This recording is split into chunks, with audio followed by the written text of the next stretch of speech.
Saudi যুবরাজ মোহাম্মদ বিন সালমানকে ধন্যবাদ জানিয়েছেন পাকিস্তানের সাবেক প্রধানমন্ত্রী ও পাকিস্তান তেহরিক-ই-ইনসাফের চেয়ারম্যান ইমরান খান। ৭,২০০ জন পাকিস্তানি নাগরিককে সৌদি আরবের কারাগার থেকে মুক্তি দেওয়ার জন্য দেশটি যুবরাজের প্রতি কৃতজ্ঞতা প্রকাশ করেন ইমরান। দিবাগত রাত 11:30টায় ইমরান খান নিজের এক্স হ্যান্ডেলে একটি পোস্ট করেন। পোস্টে ইমরান খান লেখেন, সৌদি যুবরাজ মোহাম্মদ বিন সালমানের প্রতি আমি গভীর কৃতজ্ঞ। আমার আবেদনে সাড়া দিয়ে প্রায় ৭,২০০ দরিদ্র ও অসহায় পাকিস্তানি নাগরিককে সৌদি কারাগার থেকে মুক্তি দেওয়ার উদ্যোগ নেয় তাকে আন্তরিক ধন্যবাদ জানাই। এটি নিঃসন্দেহে একটি মানবিক পদক্ষেপ যা অসংখ্য পরিবারের জন্য আশীর্বাদ স্বরূপ।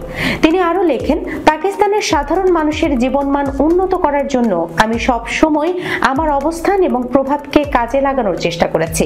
এটাই আমার রাজনীতিতে আসার মূল উদ্দেশ্য। আমি জীবনের শেষ দিন পর্যন্ত এই লক্ষ্যে কাজ করে যাব। সৌদি আরবের কারাগারগুলোতে বিভিন্ন অপরাধে শাস্তি ভোগ করছিলেন এসব পাকিস্তানি। তবে তাদের বেশিরভাগই আর্থিক সংকটে পড়ে জরিমানা পরিশোধ করতে না পারার কারণে বন্দী অবস্থায় ছিলেন। উল্লেখ্য, ইমরান খান প্রধানমন্ত্রী থাকাকালীন বিদেশে বন্দী পাকিস্তানিদের মুক্তি নিশ্চিত করতে বেশ কিছু উদ্যোগ নিয়েছিলেন।